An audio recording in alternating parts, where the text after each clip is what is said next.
Hey everybody, welcome Hi. back.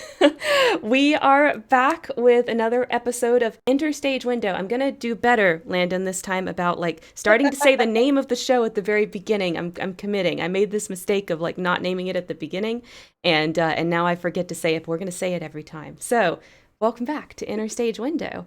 What are we gonna talk about today, Landon? Today we're going to talk about replies and starters and the different kinds of pieces that you need in order to write a proper one or a good one. And that kind of dives into the different kinds of RPs there are as well, because replies are going to be different for different styles of writing. Yeah, for sure. So I'm really excited. This is going to be another kind of like, how to getting started, things like that. And on my channel, I've talked about starters, but I really haven't talked about like the mechanics of a reply. So I'm really excited to get into that today. It's going to be a lot of fun. Mm-hmm. And I think it'll be nice and uh, useful for those who really do struggle with, because I know replies and starters can be scary, especially in a new group. And so being able to have an outline and being able to sit there and be like, okay, this is all you need, Yep. really minuses and helps with the anxiety. Hi, Naomi. Yeah, absolutely. Hey, Naomi, how's it going? I see people starting to log in. But before that, of course, we want to start with favorite things, right? Yeah. So, do you have a favorite thing this week? I do. Okay, this is going to be super cheesy, but it's going to kind of reveal a little bit about my lifestyle during the pandemic. But um, my favorite thing this week is dry shampoo. Okay, let me Oh, explain. I my hair is gotten so long, and because I've not gotten it cut, obviously, because of COVID. Oh my gosh, I'm so glad to hear that, Naomi. That was a crazy scare this morning that you had. We'll tell you, we can tell you all about that later if Naomi wants to tell that story. Oh my gosh. But yeah, my hair has gotten so long that because I haven't gotten it cut, and I feel like if I wash it too often, then the ends get like really stringy and gross. So I've taken to only washing it once a week and using dry shampoo in between. And I have to tell you, like, my hair has never been healthier. It's never looked better, looked cleaner. I feel like also because of this, like I'm on camera all the time, but I'm not actually like going into the office where people can really see me super up close. So the dry mhm. shampoo is like more than enough for looking professional on camera. And yeah, so that's my confession. So I mean, all y'all are probably like, "Hey, you're not washing your hair enough." I don't care, whatever. It looks and feels better than it ever has before, and I feel like I was probably way over washing my hair before. Hey, Lunar, so happy to see you back. So that's my favorite thing, dry shampoo, and I do Well, use like the Batiste one that everyone uses. Okay, so I'm like super basic with it. I was going to add, because dry shampoo is a lifesaver, especially because there was this whole bunch of like research that came in that you're not supposed to wash your hair every single day and every Yep, single time you shower. yep, And so being able to, someone who has fairly greasy hair, being able to put some dry shampoo down is really nice. So I yep. understand that being a favorite thing. Yep, for sure. And I mean, I used to have very greasy hair. Actually, when I was your age, I still had super greasy hair. I didn't start having trouble with like the ends being dry and stuff like that until I hit 30. So, Well, it's good but to know dry that your body's still changing. yeah, but dry shampoo was barely a thing when I was in my 20s. It only became popular, I feel like, in the last 5, 6 years or so that you could easily find it in like the grocery stores and stuff. Yeah, and I think that it also the branding, like different brands, there was like a boom and then they've kind of died out. So Yeah. I'm glad to know that the ones that have stuck around are like the actual good ones, because I've had some friends who had some nightmares with some dry shampoo stuff. So Oh, it's wow. always good to know that. I mean, yeah, they're like, oh yeah, you put it in too much and it starts making your hair fall out, and it was not a good Ah! thing. So it's good to know that like certain brands have perfected the recipes and now it's pretty safe. Oh my gosh, I have had not had any experience like that. That is terrifying. My Good. hair has been fine. Oh my gosh. But But what's yeah, your and it also favorite? makes your hair smell good. Yeah. Oh yeah. The one that I have is like tropical scent, right? So it's like coconut sweet smell. So it kind of smells like sunscreeny, which I love. I love that coconut sunscreen smell. Hmm. It's like one of my favorites. So really love that. Yeah, I've been kind of adjacent to that. I've been the last year or so I've been really trying to curl my hair. Oh, It was always wavy, but now I want to embrace that natural wave slash tangled mess and turn it into like a curl sort of thing. So there's a lot of products that go with that. okay. But all of them have different smells, and it's very interesting when I have like 4 or 5 different products in my hair Oh my that are gosh. meant for help with curling, and it's just like a cacophony of tropical scents. Oh my gosh, that's crazy. I can't even. Yeah, That would be too much for me. Like I probably would be like scent overload. it's comforting and nice sometimes, but a lot of the times it's just kind of like how much product can one have in their hair and it still be okay for their hair. Eternal questions, Uh, right? yeah, yeah, it's the struggle of being, you know, a woman in this day and age who, or I guess anybody who, Yeah. wants their hair to take a certain life that it doesn't necessarily naturally take. Yeah, I'm very So, lucky. I have the wavy hair too. And wavy hair has pretty much always been popular throughout my life. It was popular in the yep. 90s, it was popular in the aughts, it's still popular now. So I've never felt the need to do too much changes to my natural hair. But I totally get the urge. Totally get the urge because I do get the urge with wanting to like dye it and stuff like that in that way. Just but not change the texture. The texture's fine. Yeah, I'm still in that phase of being like, I could dye it any color I want. So hit me up different times of the year. It's different color. Love it. I love it. I used to do that before I was at a too professional place. Oh, So yeah, gosh that's my darn favorite it. thing. That's my favorite thing this week. What's your favorite thing this Love week? it. My favorite thing is it comes with a story kind of, but Okay. it is lobster. So I Okay. live in Maine, and end of August always means, at least for me, cheap lobster season. And it is Mm. the time of year where lobster by the pound becomes cheaper than pork chops by the pound. And it is my favorite type of year because lobster is my favorite food. Which sounds so silly, but that meant that I had lobster twice this week, Oh which is a my. delicacy, and I'm very happy about it. Oh my God. That is like not possible around here. Like I mean we have a lot of crab and shrimp and stuff like that, but lobster is still like considered quite an expensive thing. So I'm super jealous. But I know Yep. in Maine it's so common that it's not like crazy expensive, right? Yeah, I mean that's where most of the United States lobster fishing is takes place in Maine and stuff like that. Mhm. So during the winter time, it's on the more expensive side, where probably between $9 and $12 a pound, which is Mhm. actually kind of normal for the rest of the country. Yeah, that sounds Um, about normal to me. and then around this time, I think yesterday when I went to the grocery store, it was around $4-ish a pound, maybe a little less. Wow. Um, yeah, and then there's just cases and cases of lobster, and they're so used to having lobster that the grocery store will actually like cook it for you, and Oh it's my wonderful. gosh. It's the best. It is my happy time because I love. This is why I moved to Maine. No joke. It was about 5 years ago, and I was just like, lobster's cheaper than pork chops. I should just move here, Oh my and so I God.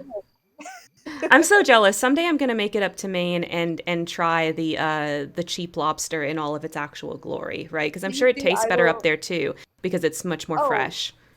it doesn't, yeah, it tastes much better because it's fresh, but it's also because you can eat it right there on the beach, and then Yeah. you're just like, I'm in Maine on this glorious beach eating Maine lobster, and it's wonderful. Yeah, I mean that's kind of how shrimp is here, right? Like Yes. because we have so much shrimping and it's so fresh that it's really good.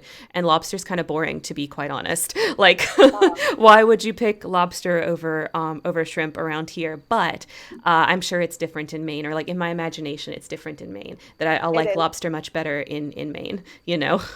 It is now a requirement that you come join me at some point and we enjoy lobster. At some point, yes, it's going to happen. It's going to happen someday. I believe it. So yeah, but that's my favorite thing is I got to do that twice this week. So happy end of summer celebrations and all of that. I love it. That sounds awesome. So That makes yeah, me should we? think that makes me think of our we have an annual like kind of tradition, you know, because every September Red Lobster will do like their all you can eat shrimp. right? And I'm a little bit Yes. sad because of this year with the pandemic and everything. I'm not sure we're going to be able to do that. So this will be the first year that we haven't done that in like 6 or 7 years, which is crazy. So I don't know, but we might figure out a way to do it. We're still kind of thinking about how to try to make that happen. But I mean, we're not going to go into a restaurant and sit there for hours like we normally would. Like that's just not going to be a thing. Yeah. So we'll It's just see. not possible with COVID Hmm. ruining all the traditions this year. It really is. It really is. But it is Um, what it is. Kind of speaking on that, I wanted to throw something back from last week. Okay. And COVID has now affected everything that I now have a new job where I will be a teacher, and I'm very excited about it. But it also made me realize that this is going to be the first time in my life that I'm going to have a ritual where I'm going to have to like wake up and do stuff, and I'm Mm-hmm. going to have a set schedule. And I was Mm-hmm. thinking of you the other day because I was like, oh wow, now I need to ask a real adult and re-listen to the podcast that we did last week to think about like what sort of stuff should I be taking into account when I'm trying to build this new set schedule of mine. So I just wanted to tell you that that was a thing that happened Oh this my week. gosh, that's so funny to me. That's so funny. Um, for real though, like it's probably going to be, or at least this is what ended up happening to me. After you kind of do that same schedule for long enough, you can't help yourself but to like wake up at a certain time and go to bed at a certain time. Like I can't like Yeah. not now. I can't not wake up at 6 a.m. anymore. It's just not in the cards for me. So eventually this will happen to you too. I love it. Love adulthood so much. Like I haven't been a part of it for years already, Yeah, I but mean you've been an adult for a long time, but this will be different. This will be a different kind of adulting, I think, than what you've done in the past, right? yes. I mean, it'll be having to like I it hit me the other day that I will have to pack a lunch because I'm so used to I would be gone for like 12, 15 hours a day depending on the day, depending on the classes and work schedule. Mhm. Um but I would have weird breaks here and there that I could be able to run to 7-Eleven and grab a cheese stick or Yeah. be able to go grab lunch with a friend or something Yeah. like that. This will be the first time that I'm literally leaving the house at like, 7:30, Mhm. and then I'm going to be at a place where I cannot run out and I have to have like a packed lunch. So Mhm. packing a lunch will have to be a part of the morning ritual. Yep. And then like coming home because I will have been gone all day, I'll have a ritual with that too. It'll just be very interesting to see how my life kind of maybe changes and is affected by the fact that I'm going to have a big girl job. Yeah. I'm so excited for you though. I'm And so excited. Like what a way to then like make lemonade out of lemons, right? Like yeah, this is going to be so good. it'll be, I mean, you will, as you have this entire journey of mine, been able to see the times that I've gone slightly crazy. But now Mhm. the podcast and stream listeners will be able to as well. Yes, we'll all do that together with you. They'll all be a part of my descent into madness, and you can see, that fun little experiment that happens during an internship year. And know that I'm living it for you and that you no longer have to live it. True enough. Oh my gosh. I'm so happy for you though. I'm really excited. Like you're going to have to keep everybody updated on kind of how things go with this internship. I am sure I will. Y'all will hear about it. I won't be able to shut up about it. Yes, that's what I want. So, well, shall we get into it? Yeah, I think let's get into it. How do we want to start? How do we want to start with this? Well, I think that a good place to start would be to talk about the different types of RP Okay. and what their replies sort of look like, or what a post would look like. Mm-hmm. So maybe starting out with multi-para or novella and literate RPs. They all can be a little bit different, but they're all basically the same thing. And what those look like in terms of replies. Yeah, and then So go down from there. yeah, and go down from there. Okay. Well, I can start with that because I have a video actually coming out in September where I'm going to talk about what literate RP is, like how I define literate roleplay, and also what I think about it. So I don't want to give too many spoilers for that video. But literate role play, I feel like, is something where people basically expect you to reply with good spelling and grammar. And that's kind of like the crux of what they mean when they say literate role play. So it's not necessarily about post length, but kind of because it's all about having correct spelling, correct grammar, good grasp on English. Post length ends up kind of coming into it. Like people kind of assume that because you're doing, good spelling and grammar and stuff like that, that it's going to be like longer posts, that it's going to be like novella or multi-para or stuff like that. But I don't think that's necessarily the case. I think you can still have something that's a literate role play that that that is single para, right? But you really don't see literate role plays that are like one line role plays. Do you know what I No. mean? Yeah, no, I 100% I agree with that. In my experience, they've typically been multi-para RPs when like real literate when I think of real literate RPs. But I agree with you that there is going to be more than one line. It is not going to be dialogue based. It's going to Mm-mm. be there's going to be a certain depth to it. Yep. Yeah, because you're going in with people that are basically saying, like, hey, we all have good spelling and grammar. We expect you to have these types of standards as well, which means, like, hey, if they have those types of standards, then of course they're going to want to write more and show it off. And, like, they're really interested in, playing with the language and stuff like that, which, then you end up writing more because you feel that way.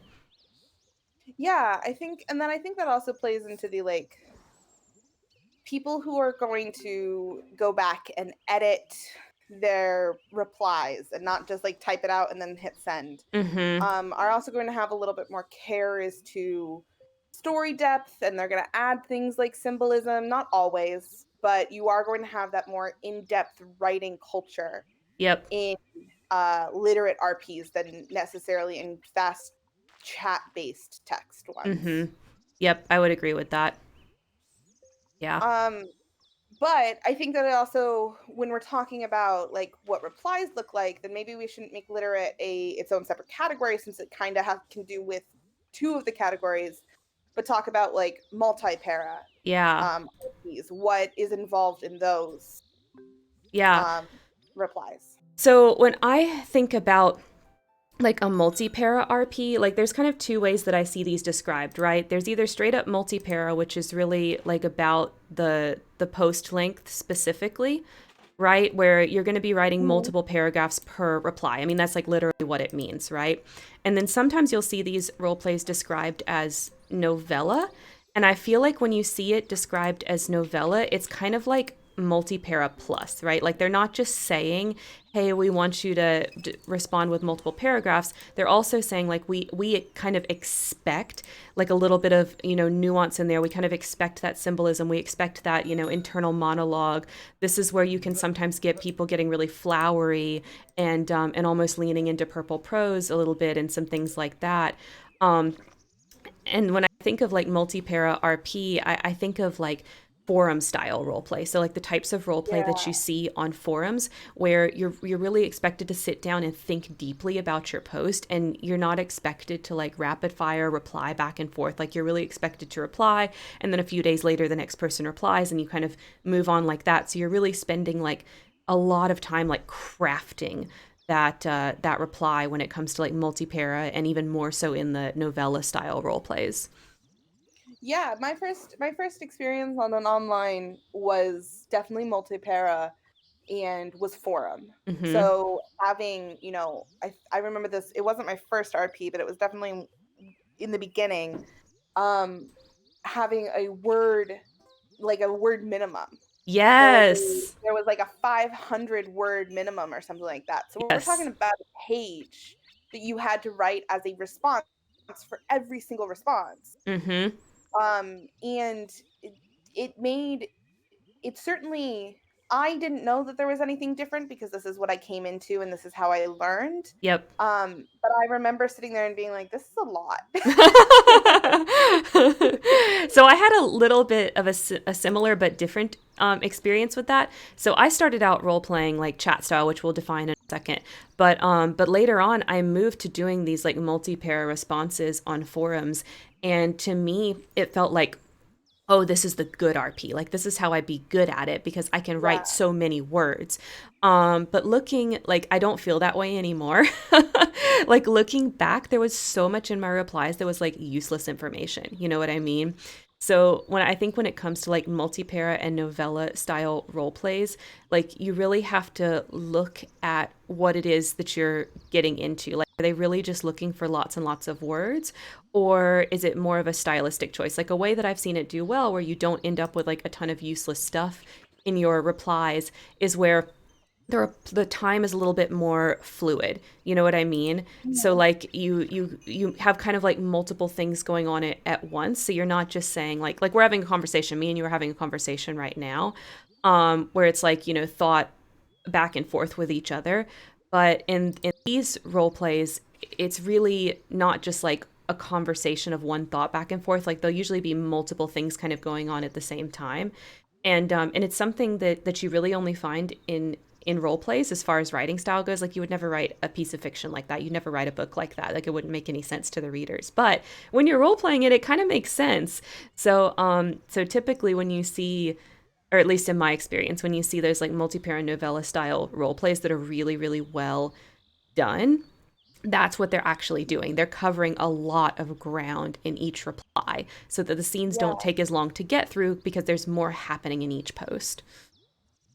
I think that also it really lends itself to have the ability to be great character development. Yes. You have to, if without things turning into purple prose, you have to be able to fill that space and that word count with useful is the goal, useful information and useful words. Mm-hmm. And so being able to dive deep into your character's reaction instead Mm-hmm. of just saying like he, muttered annoyed, you can sit Mm-hmm. there and you can go through the thought process and what is your character thinking and why is he thinking that? Why is that background important? Where did he hear that before? Being able to have flashbacks, being able to have these sort of memory parts that can really make a character super three-dimensional, Yes. um is this style of role play allows for that, Yeah. and not only allows for it but creates space for it, Yeah. Like and it encourages it. encourages It it. encourages it by its nature of how it exists. Yes, which I think I really loved when I was doing that sort of role play. I really loved the idea that I would be able to, dig in deep and you could hear what this character was thinking and why they were thinking it. And Mm-hmm. being able to flex that writing muscle, especially because I was much younger and I was still trying to figure out my voice as a writer. Yep. Uh, I really am grateful for that style of RP for doing that. Um, but for me, one of the downfalls was the fact that everything moved so slow Yep. because each post was a work of art on its own. It was a piece of fiction or a piece of writing that you had to like carefully craft and take time and energy into putting into, and therefore threads could go for weeks if not months, Mm-hmm. and at that point you're just kind of like, what has happened? This happened 2 months ago. Yep. I totally agree with that. I totally agree with that because when I got into that type of role play, that is absolutely what helped me find my writer's voice, like 100%. And then once I kind of realized that I'd kind of found my voice and I liked what I was doing and I was okay with my own work, that I kind of got bored of it because then what ended up happening is I was forced to, because these RPs, just like the one that you experienced, had minimum word counts, right? So Yeah. I got to the point where I was like, okay, well, now I'm being forced to write 500 words when I know how to say exactly what I want to say in 100 words. And so that kind of like that realization and that experience is kind of what made me fall out of interest with that multi-para novella style role play. So Hmm. then what I started looking for was like literate role plays that were okay with single para, right? That did not have word count minimums. Yeah. So I think that's really the difference when you're talking about multi-para versus single para. It's not necessarily exactly the number of words. I mean, it is, like in a mechanical sense, it is, but I think it's also like the requirement, right? Because when you have a single para role play, what's mechanically going to be different about that role play is they're not going to tell you, hey, you have to write this many words per post. They're going to let you, if you want to just one line for a second, they're going to let you do that, you know. But most people are going to do more than one line, right? They're going to write a few sentences at least, because they have more to say, because they are still interested in the craft of writing somewhat. Yeah. Um, it is that interesting balance, and I know we will talk about like single parent and stuff RP in a bit, but that Yeah, is it is that nice little mix of best of both worlds with that. But yeah. I remember like for me one of the time what really had me lose like this love and nostalgia of multi-para RP, or at least that format, and having minimums, word minimums, was that I had to argue with the mods in an RP, for me and my partner Max, to be able to write a very quick back and forth. Oh my God, And I we had both the exact same experience. yeah, we both really had this idea of this. It was a moment where the two characters were going to get together and be and suddenly like reveal that they're both romantically interested in each other, and we really needed it like fast paced talking over each other, Yep, which is incredibly impossible to do, not impossible, but incredibly it's difficult to hard. do in a multiplayer, because the only way like I foresee it being able to do is that you and your partner would write out how the conversation would go, and then you take it line by line, that like conversation, and then have to, add it into multi-paras and write multi-paras around these one lines. Yep. But if you have a 500 word minimum and your character's only speaking like 4 words, and that's those 4 words are really what's really important to this plot movement, it really purple prose really does, That's start what ends up taking over. happening. You end up having to do purple prose. You get forced. Yeah. Oh my gosh, it's so funny you say that because I literally had the same experience. And this is what I did, and you're not probably not going to be surprised. I tried to argue with the mods, didn't work out, and so I cheated, like straight up. Me and my partner went and plotted the entire conversation and role played it outside of the forum, and Mhm. and then just like figured out who would write which parts, and we god modded each other. Perfect. I'm like I love pretty I'm that. like pretty freaking sure that they knew exactly what I was doing. Like I was pretty young, like I wasn't slick, you know. Oh um, yeah. uh sorry? Oh, I said, oh yeah. No, it's. I mean, I mean when they you knew what I have was. something like that happen, Yeah, they knew what I was it's doing. not. We would have as mods figured it out. So Yeah. we have to assume that they would have figured it out. So I'm like 90% sure that they knew what I was doing, because after that I feel like I was not as well liked by the mods of that particular role Yeah. play, and I was like looked at a little bit harsher, and I'm pretty sure it's because they were like, are you kidding me, like she's straight up cheating right now. But yeah, that's what I did to get around it, because like hell anybody was gonna tell me what to do, my stubborn ass. Uh, I love that so much. I was going to write what I wanted to write, damn it. You weren't going to tell God me. damn it. My Tell partner me what agreed, and to that's all I care about. do. How we knew Karen should have been a mod from the beginning. Oh my gosh. Um, no, I was very fortunate that Max and I won uh that fight, and then they allowed for this one time, this one thread, to have like it was like they knocked it to 250 word minimum. Okay, that's not Um, nearly as daunting as it was cut 500. in half, which is not, yeah, which was better than 500. I'm like, I'll take it. That's fine. And we were at least able to do it quicker and back and forth. Yeah. So that was really nice to be able to do that. But it was that like moment that I realized that I was like, I'm not. This isn't helping my storytelling. This is just making it harder to Yeah. tell my story. Yep. Um, so yeah, that was my experience with with multi para RPs or novella RPs. I'm just very laughing quickly to fell out of. I'm laughing to myself because I mean I feel like we literally had the same experience. We literally had the same Oh yeah, experience. Like always. and for y'all listening, I've never told Landon this before, and she's never told me about this before.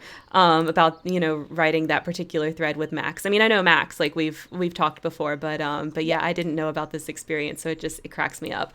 No, it was very interesting. It was very interesting. I we fell out of that RP fairly quickly after that, or the RP fell out. I don't even remember. But it was just it I have a very tough time with the multi-para, and you know what? Some people are looking for that in an RP, and that's awesome if that's Yep. what they want. But for me, like you said, what I learned is that I could tell the same story in the same amount of detail and the same amount of importance in 100 words. Sorry, Yep. the cat is going crazy. Oh my gosh, you're good. If you can hear running back and forth, that's what he's doing. Meow. Um, but yeah, I can tell that I could tell what I need to tell in 100 words, and it'd be just as useful and just as helpful Yeah. as 500 words. Mm-hmm. Yep, and that's that and it's kind of like the moment that I realized it. It was kind of like a slow decline right after I realized that. But once I realized that that was the beginning of the end for me enjoying multi-para style role play. Now I still will write multi-paras, right? Like if I have certain threads, like in particular for whatever reason, threads involving a lot of violence, I will go on and on and on. Don't at me. I Yeah. won't. But like there's certain things like that, like action scenes is another one. If something is a lot of action, then I will write a lot of words. But other scenes, not like conversations, absolutely not. I will not write a ton of words for that. If it's just two characters sitting there talking, then you're getting a paragraph and maybe even less every once in a while. And that's my style currently, I would say. Yeah. And I agree. There are times I find Rab is much more wordy than most of my other characters. Mm-hmm. Um, but there are times that it is important to fill in details, or with battle scenes, or violence scenes, or anger, revenge scenes. Mm-hmm. There's more to talk about. There is that detail that is necessary in that character development of, oh, this is where my character is at, and it is important for both the reader to know that, as well as your character to understand that this is what's going on, even if they don't know that this is what's going on. Yep, um, absolutely. but so I like the multi-para every once in a while, but I don't like being beholden to a word minimum. Yep. um, and I find word minimums, especially when it's difficult to find quote unquote muse, or it's you have a difficult reply. Yeah, like you're not I feeling totally find, inspired because you're not going to feel totally inspired every single yeah. reply. Or, like, I mean, to be quite frankly, having to sit down, every single day, and I currently have like 13, 14 threads happening in Atlantis. If all of those had to be 500 words, Oh my you'd gosh, never you'd get, never do it's them. very rare to get a reply out of me these days, it feels like, anyway, because I have stuff going on, but even less so. Yeah, we'd never hear from you. There would never be any Yeah. replies from you, I think, if we had a word minimum.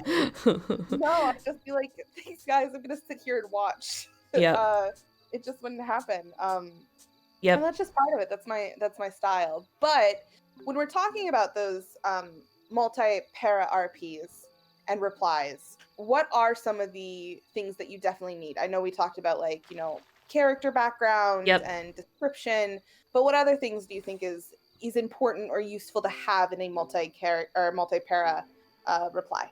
I think you've absolutely got to have character introspection in there because what else, to me, like what else is going to be interesting? Like that's what's going to be interesting.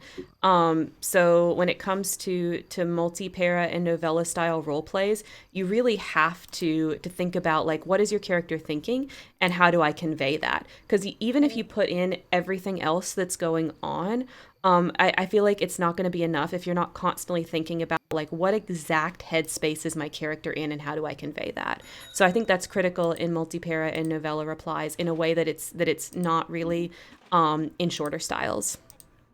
Yeah, I definitely agree with that. Having that introspection and having that character depth, I mean, that's kind of why it's around. So being able to have that is great. I also think being able, if you wanted to, when it comes to replies, you have more ability and space to have things like symbols, to Mhm. have things like characters focusing or noticing things that you necessarily don't have to notice, or they don't, that wouldn't be noticed. But if there is an important symbol that you wanted to add, being able to add and draw focus to that, I think is easier when you have a word minimum to meet than when you're trying to just insert it into a normal writing. Those things can be, and those things can come up in the word count, trying to fill word counts things. 100%. And then the other thing that I think you can do when it comes to those longer styles that's really helpful is to think about is do like the five senses thing, which that's like, I mean, I know that's kind of like Mm, cliche writing advice, but I think it really does help with those longer styles. Think about like, okay, what is happening, what are we seeing? What are we hearing? What are we smelling? What are we touching? Like in describing each one of those things in some level of detail. And I don't think you necessarily need to have them in every post. And this is where word minimums, I think, start to get to me like in a negative way where I'm not such a fan anymore of them. Is like, if I already yeah, described that, I don't want to describe it again.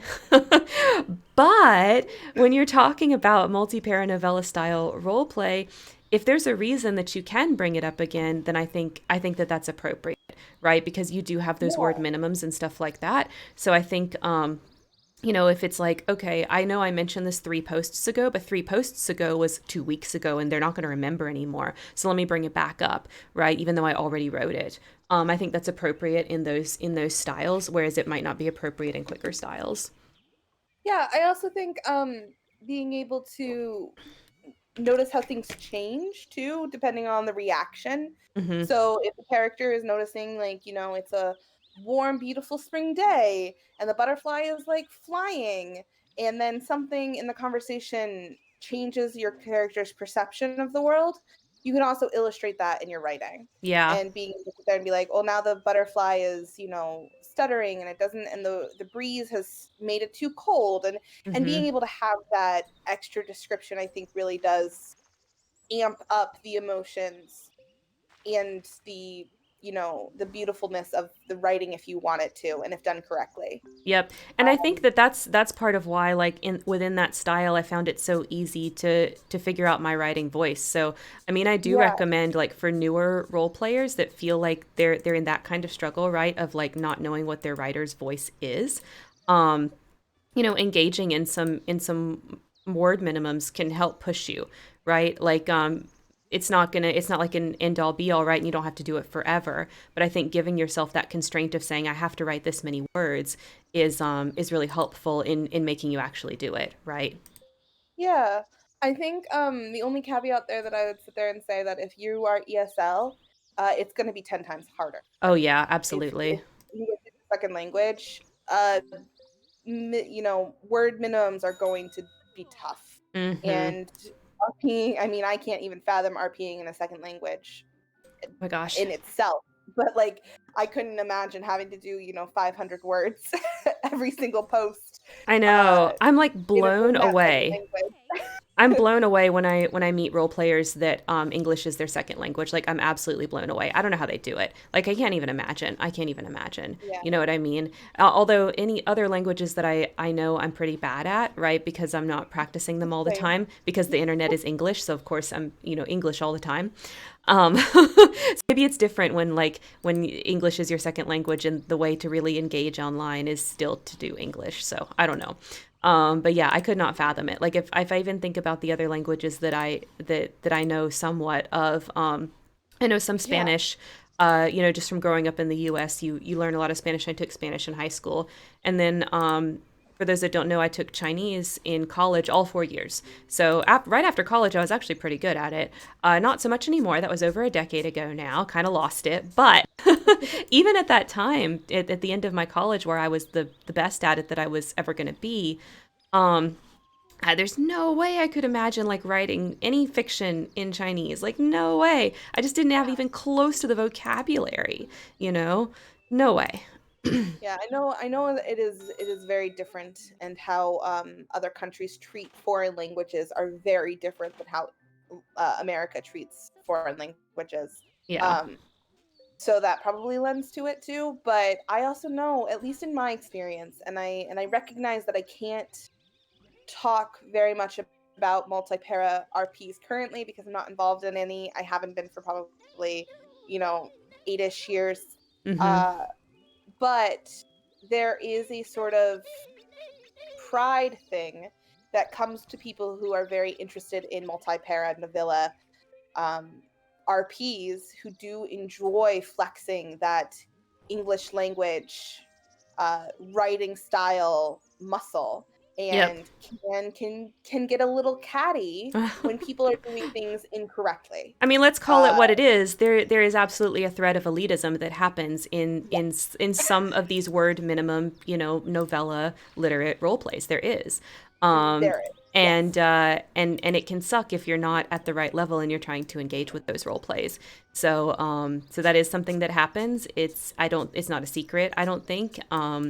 It kind of comes with that pride. I think it's a very natural consequence of taking pride in your work, and when you see somebody else that's in your mind not taking pride in their writing, that it feels like it's some kind of personal attack on you. It's not. They're just not you.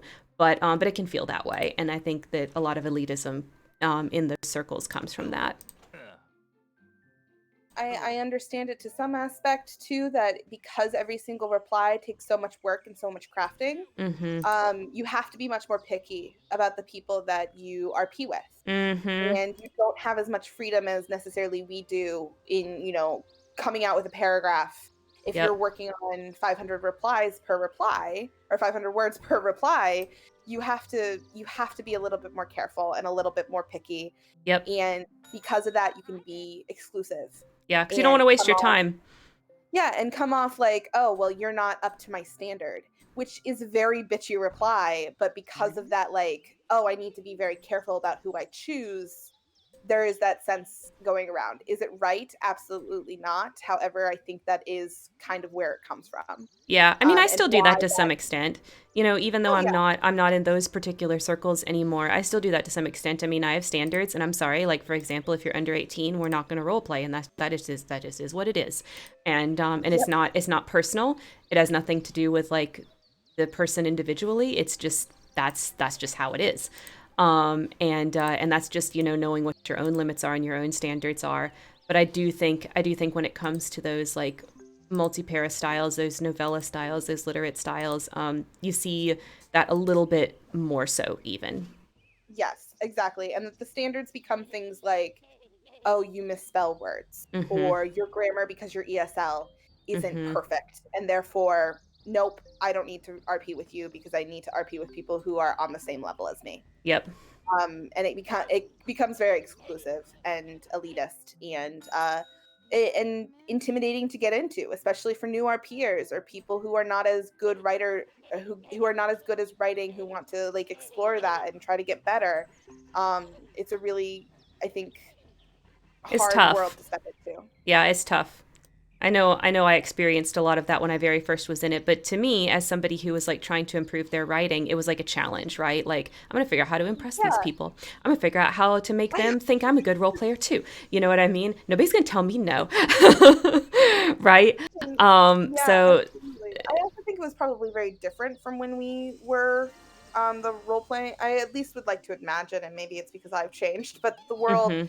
and the RP community was very different back then, where it was a little bit more open than it is now. Yeah, well, one of the major things that I think was different at that time was that you could easily a lot of roleplay was public, right? So you could very Yeah, easily read other people's role plays and realize what you liked about them. So there was a lot of like role play out there. So everyone kind of knew what good role play looked like because you could read so much of it and you could easily determine that for yourself.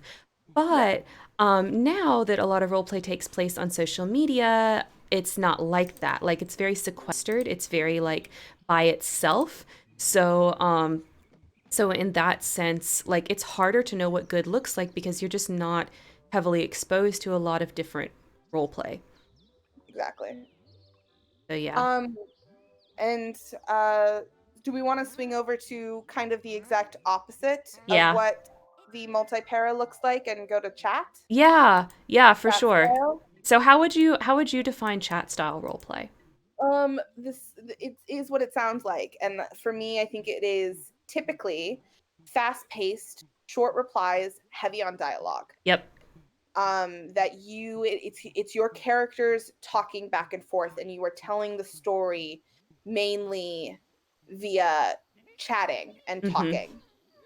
That there is a little bit of or not dialogue, if there's a little bit of description, but that mostly feeds into tone or attitude, and less about description of the place or symbolism or anything like that. Yep. Yep. It's That very is like how. two people talking in a room style of role play. Yeah, Absolutely. and I think for me, I know that there was chats obviously before, and I was never really part of the AOL, so I really don't know how that was played out then, but I saw it and relate it most to Tumblr, because Tumblr, you could have the multi, but you could also have the one-liners that came with a GIF Oh, gift or chats. GIF. Yeah, GIF chats. Mhm. And that is chat style for me, is to sit there and be like, "Oh, you have one line," and then you let the GIF kind of give off the attitude that came with it. Yeah. Gift chats are very close to how we used to do it with chat style role play in like in actual chat rooms. So I actually started role playing this way. This was like my very first experience with role plays, was doing it in this style, and it was mostly in AOL and Yahoo chat rooms where I was exposed to this type of role play. And you would just have like your dialogue, but you wouldn't like demarcate the dialogue. What you would do instead, because the dialogue was prominent, you would demarcate the action with like asterisks or funny symbols or whatever. So it was very much about the conversation, and because that was a chat room, and the intention was like you log in, you find somebody to role play with for that evening, and then you log out and you maybe never talk to them again, right? Like that was Yeah. how role play worked in those chat rooms at that time, and I know some people still role play that way, right? But that's how it worked Yeah. at that time. And so that's how we role play, because you wanted to get through as much as you could as quickly as you could to figure out if you like this person, if you wanted to put them on your friends list or whatever, so you could potentially role play with them in the future, right? So that's how that worked, and that's why it worked that way.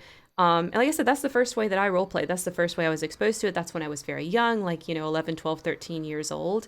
That was like middle school age, basically, right? When I was role playing like that, before I started being like, before I realized that actually there could be more to role play, right? And that was because I engaged in role plays with people that were much more experienced than me, that knew a lot more about role play, and I saw how they did it, and it kind of like, my little teenage mind was like, oh, they're like making stories. I want to make stories. You know what I mean? So that's what ended up driving me, towards the total opposite end, of joining forums, and doing these much longer role plays. Yeah, it was very interesting having kind of the reverse of going from like literate to being able to be on Tumblr, especially indies, where you saw so much just gift style, and I Yep. guess in the groups and stuff like that too. Mm-hmm. And sitting there and being like, oh, there's a way to do this faster. Yeah. We can go fast. And you can really, I don't have to spend, months on a story arc. I can really just kind of do everything that I wanted to do in that quick, fast paced sort of tone, and get that instant gratification of being able to tell a story. Yep. Let's go wild with it. Yeah. I feel like the way that And Tumblr worked, because of the gift chats, you kind of ended up having both things within the same role plays. You would have some threads yeah, that were gift chats, and then you would have some threads that were like, your single para, multi para, like describing everything.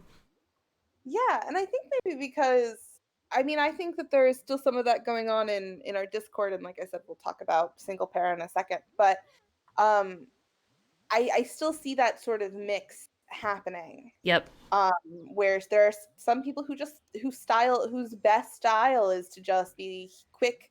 Here are the words, this is what continues on the story, and let's go. And then there are some people who enjoy, multi-para and multi-paragraphs of Mm-hmm. description and backstory and everything like that. I think that both ways are valid, and seeing them mixed is a very interesting, place, and Tumblr was the first place that I saw that, but I think it's also continued onto Discord. Yeah, we've definitely taken that style from Tumblr and continued it on Discord. Like we allow people to write pretty much however they want to write. Like you could do single Yeah, para, you can do multi-para, like it's whatever.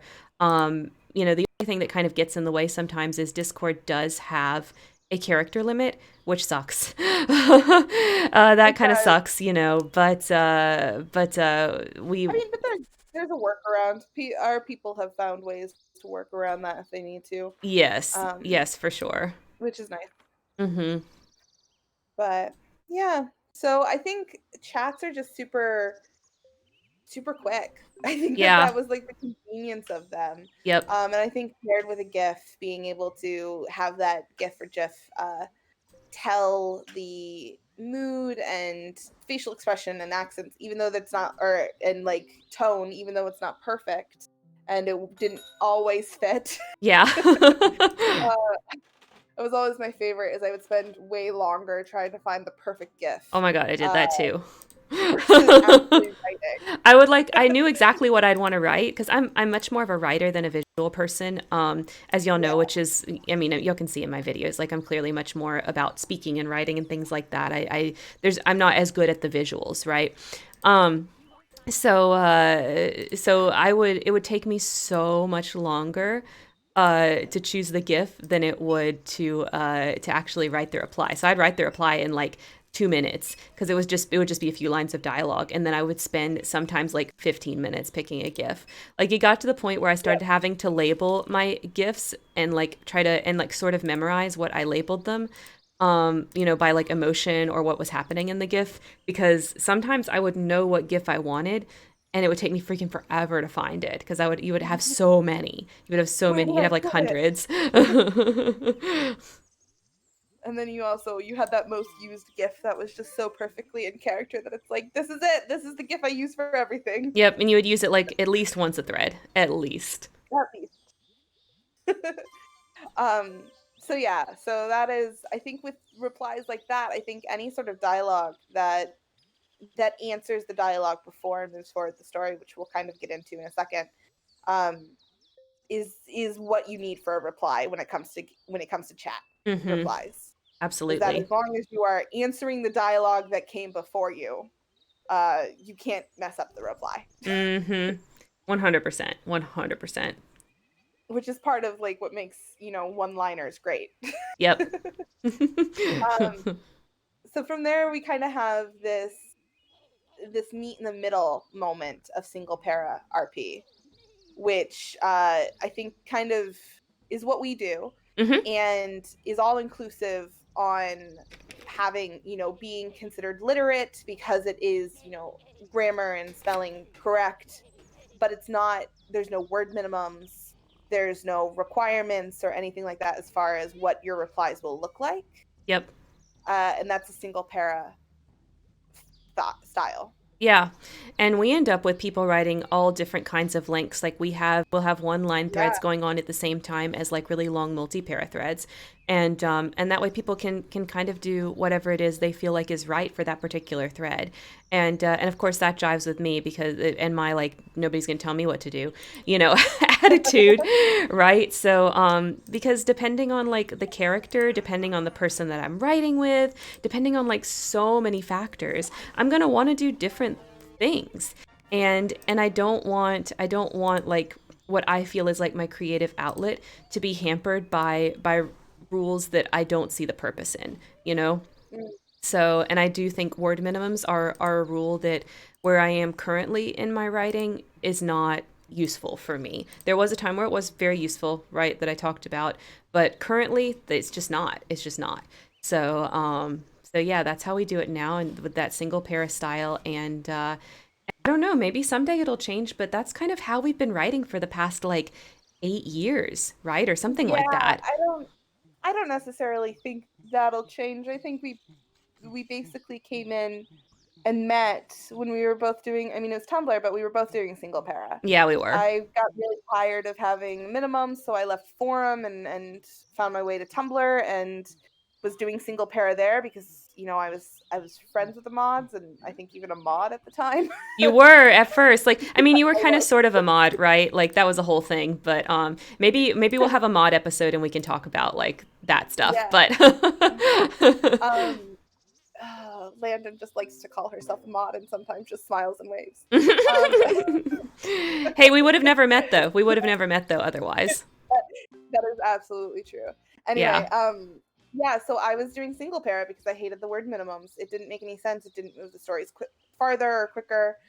So I was doing the thing in between chat and in single paras, and you were doing single paras right off the bat. Yep. And it frankly, to be completely honest, I didn't even start considering doing multi para again until we moved over to Discord. Oh. Um, and I think the thing for that was it had been several years. My writing style had certainly changed in that time. And also being able to see it on a very different format and realize that there are different like paragraph breaks and where I Mm-hmm. should break paragraphs on Discord versus where Tumblr was versus what a Word document would look like.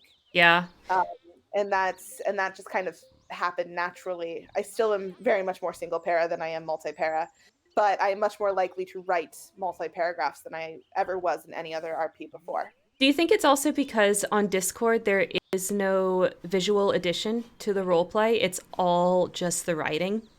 Absolutely. Yeah. I think that's definitely part of it too. Yeah. I I mean, I also think that's think why that that's why where you when you're looking at like novella, like multi-para, that stuff, like they're always on forums. They're always on forums where you yeah, typically just have text. yes, where you have text and you kind of have to fill in yourself. And even at that point, I don't even know if there were face claims around. So you kind of had to read to understand what the character looked like. Yeah, on a lot of forums they don't have face claims. I mean, I'm sure there's forums out there that do, but typically that's not what you typically see on forums. Yeah.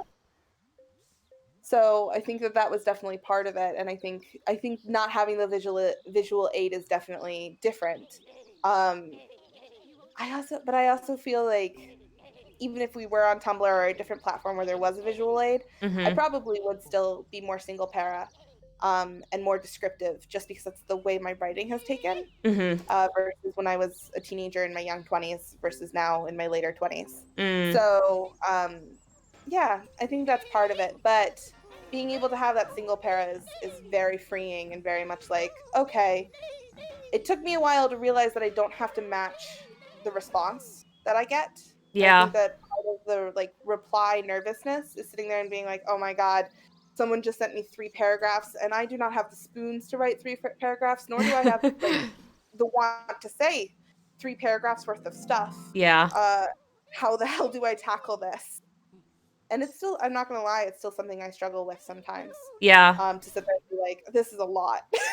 Yeah, no, I think that's it. That struggle is really real, right? Like some days you just don't have the inspiration to write that much, but you know you still need to do a reply. And I think there's a lot of like, oh, try to match what your partner is doing in role play. And I do think that that is valid, right? Like you probably in general should do that. But that being said, you don't always have to do that. And there becomes a certain point where I don't think that it's realistic to do that anymore. So Yeah. that's one of those things that like I used to do a lot, try to match length, right? Like if they gave me something short, I give them something short back. If they give me something long, give them something long back, right? But now to me, it's not really about length. It's really more about like what I'm giving them. And tell me if I'm like if I'm jumping the gun and moving on to this. But I to mean, me, it's it's a good about that yes transition. and is. Sorry, go ahead. It's a good transition, so let's just go for it. Yeah, it's really about that yes and. Like, am I achieving Yep. that yes and that I'm trying to achieve? And I think that that's the crux of it, right? Is that it Mm-hmm. doesn't matter if it's single para, multi para, chat style. Your reply, the purpose of the reply is to acknowledge what your partner has just said and to move the story forward. Yep. And it doesn't matter what else is in your reply as long as you are doing that basic thing. Mm-hmm. Mm-hmm. And it was actually you who said that, not to me, but in a video, that it was like, if you're not feeling like replying, that's fine. Say anything as long as you're moving the story over. A bad reply is fine sometimes. Yeah, I think it And is. I think it And it is. is.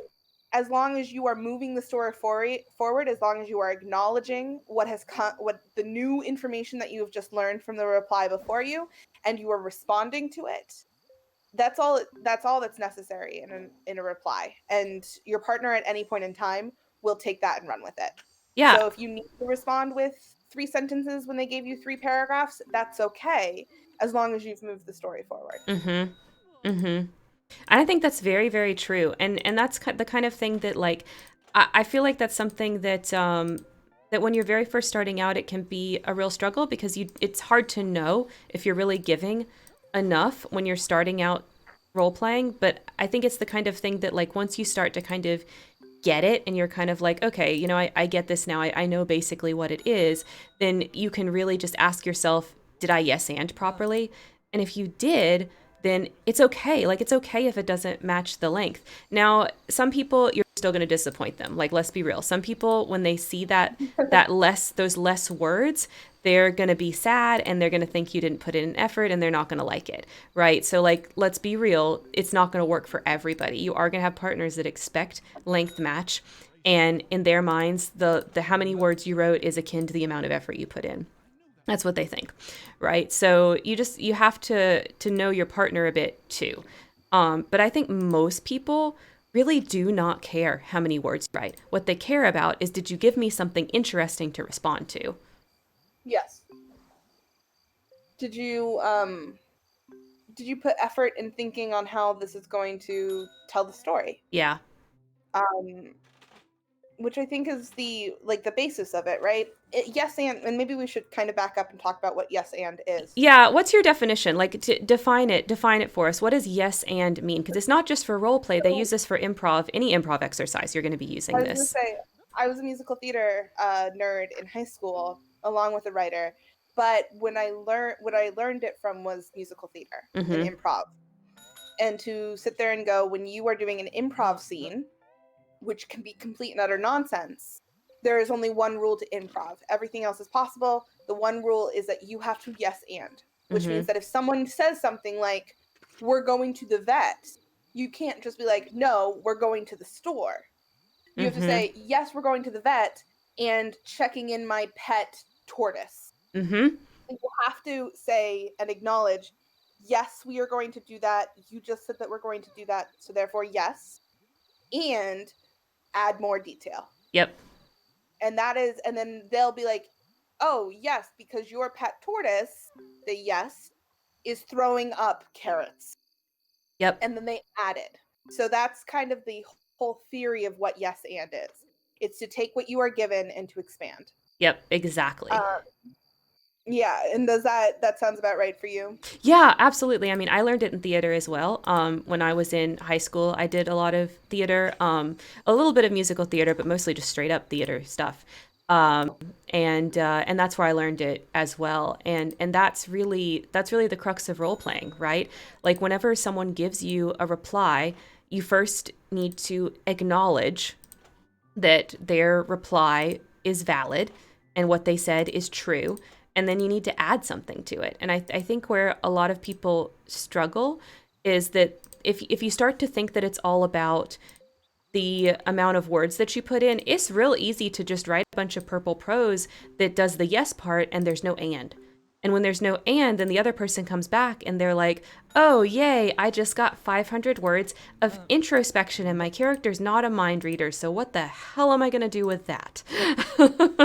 and that's like, it's just not the way to think about it and be successful anyway. And in role play and feel like you've done something that's to be proud of. I think it's really more about that improv skill than it is about that the how many words can you write skill, right? Yeah, I I agree with you. I've definitely had that moment where where I'll read what someone's just said and I'll be like, "I can use none of this because my character doesn't know any of this." Yeah, like And you've given introspection is good, but introspection yeah. exists for the other writer. It doesn't exist for the other character, so that gives them nothing. It gives them nothing to reply to. Exactly. And it makes it a little bit more difficult. And I think this kind of ties back into like scenarios like that ties back into what we were saying a few weeks ago about characters who are moody and come off unfriendly, Mm-hmm. because a lot of the time those characters are written on not wanting to engage in conversation, Yep. which is a huge break in the rules when it comes to yes and. Yep. Because if your character is only going to grunt as a response to what my character is saying, and that's all as a writer you're going to provide me, it's Mm-hmm. going to be a very difficult thread to get through. Yep. Now, your character can grunt, and then if you decide that suddenly someone tries to steal something, as a writer, you kind of godmount the situation to let other environmental things happen around you guys to make the scene interesting. That's Yep. totally allowed too. That Absolutely. can be that can be included in the yes and. But it is that difficult. It is that like you need to add something to every reply that you have. Yeah, fixing that type of character with the environment is absolutely how I would do it as well. Like, okay, well, if my Yeah, character's not going to cooperate and they're not going to give, they're not going to give me stuff to work with, fine. Then somebody is going to come, steal a handbag. All of a sudden, it's going to start raining. They're going to spill something. Whatever it is, exactly. something environmentally is going to happen, because it's not just about me portraying my character well. It's also about making sure that my partner is having a good time. And my partner's only going to have a good time if I give them good stuff to work with. Yes, and if my character is going to be an unfriendly brute who doesn't know how to talk, I have to acknowledge that it's then my role to affect and have situations where I control the environment to make up for that. Exactly. Which I think a lot of people who are playing that character don't always understand Yeah. or Well, it's don't easy to always forget think of. because you're in your Oh character's yeah, mind, right? Like you're in your character's mind. You're not always thinking about your partner, but I think you have to think about both. You have to think about both if you want to write really good replies. You have to think about what can my character actually do that makes sense for that character and is going to make me feel satisfied with that character. And also, what is my partner like? What are they going to enjoy? What's going to be interesting for them and their character? exactly. What is going to be interesting overall for this overall plot? Yeah. What I mean, and that kind of comes into, I know we talk a lot about to plot or not to plot, but that happens a lot when you have an idea of, okay, yes, I want these characters to meet, but what else do I want to come of it? Do I want them to walk away enemies? Do I want them to walk away friends? What are Mhm. we trying to kind of accomplish? Mhm. Um, and then being able to push environmentally, if you're not able to do it within character, towards that common goal. Um, it helps. It helps the whole situation for both characters and for both writers. Yeah, absolutely. Absolutely. Agree with all of that. So yeah,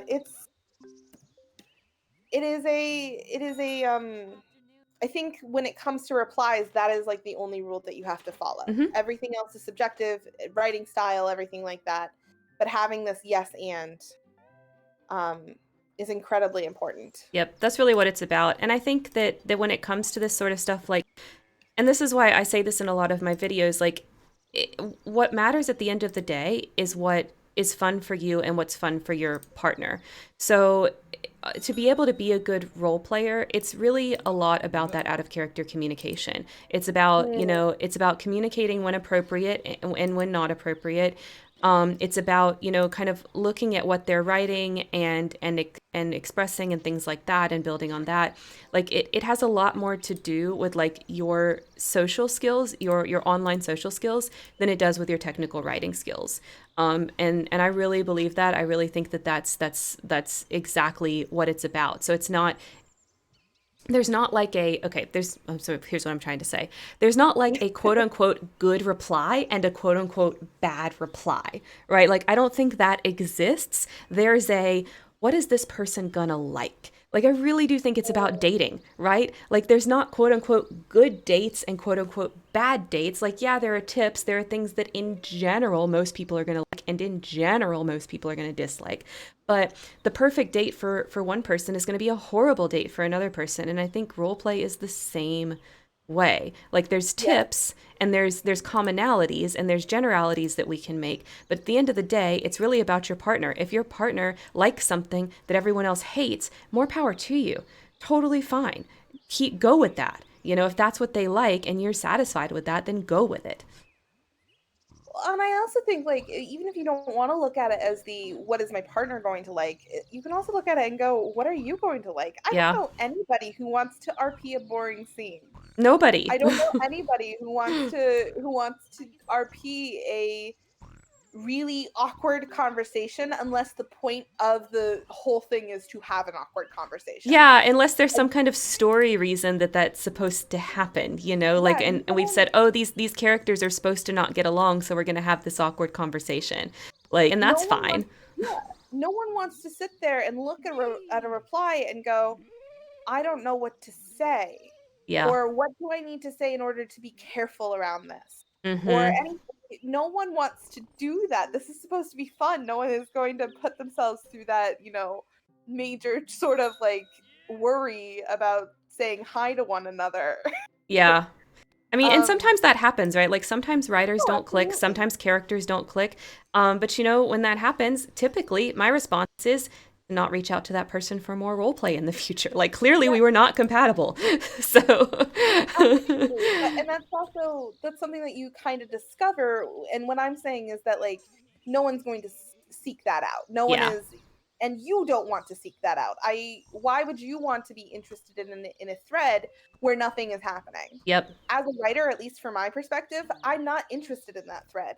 So Yep. even if it is not my responsibility or whatever, it is my job to then be like, I want to make this more interesting for me. Screw what my partner thinks. I want this to be fun for me. Well, yeah, Because I mean, that's obviously us trying to do this is not working, so let's just blow it up. yeah, and I mean, I think that that's really valid. Like if you feel bored, chances are your partner feels bored too, right? Yep. So that's definitely a technique that I've used before. I know you've used it before. I've watched you do it. Like the thread's just not working. It's not going. It's not doing what you want. It's not. You know, it's not good. And so it's like, okay, well, what's like the Yeah, my craziest thing we go-to. can do? Let's go do it. My go-to. Torture, skinny dipping. Those are it. Hey, interesting activities for all involved. Hey, it, any relationship that's happening spices it up automatically. It does though. It does. Just saying. Automatically, it's like, oh, okay, this is what's happening. Got good to know. I love it. But thanks. Those are trade secrets there, guys. Um, take them to the grave. Yep. Um, And another a quick thing that I want to say also is like when you're replying, I think it's important also to think about like the mental state of what everyone else is going through. Like, so I'll give an example. Something that I do every reply, at least once, I say my character's name in there because it's just like a little reminder, like, hey, this is who you're talking yeah, to. This is what their name is. Don't forget. You know, so if there's like, I think that in a mechanical sense, there's some benefits to certain types of repetition, right? Like making sure that the name is always in the post, making if like the weather's important, having like a little reminder that hey, it's really sunny outside. You know, things like that I think can really go a long way to like making sure that the thread kind of keeps moving along in the direction that it's supposed to move along in.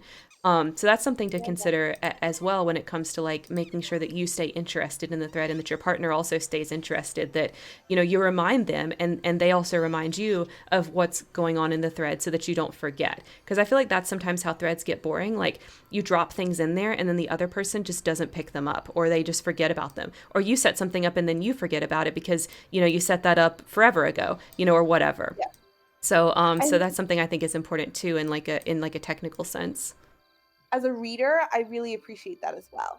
Especially because I am going to be completely honest, on Tumblr, I struggled with reading everything. Yeah. Um, I because it's so much it was hard, and the way that things formatted and everything like that, Yeah, because the way the Tumblr you dash couldn't is, it can easily be really yeah, annoying.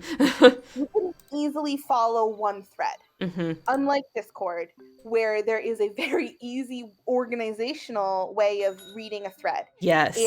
I'm not always the best at it, especially recently, but I do really try to keep up to date with everybody's stories. And Yep. so being able to go to a channel and see right off the bat that this is, Rab and Abby, uh, I mean, there are characters, so I know what's going on in that thread. Well, But if they yeah, weren't but as an hypothetically, example, right? Like I can say and one, Piero and Phoebe, right? Like yeah, knowing, oh, this exactly. is a Piero and Phoebe thread, like, and then I'm right And back like in it, and I remember what I read last about them.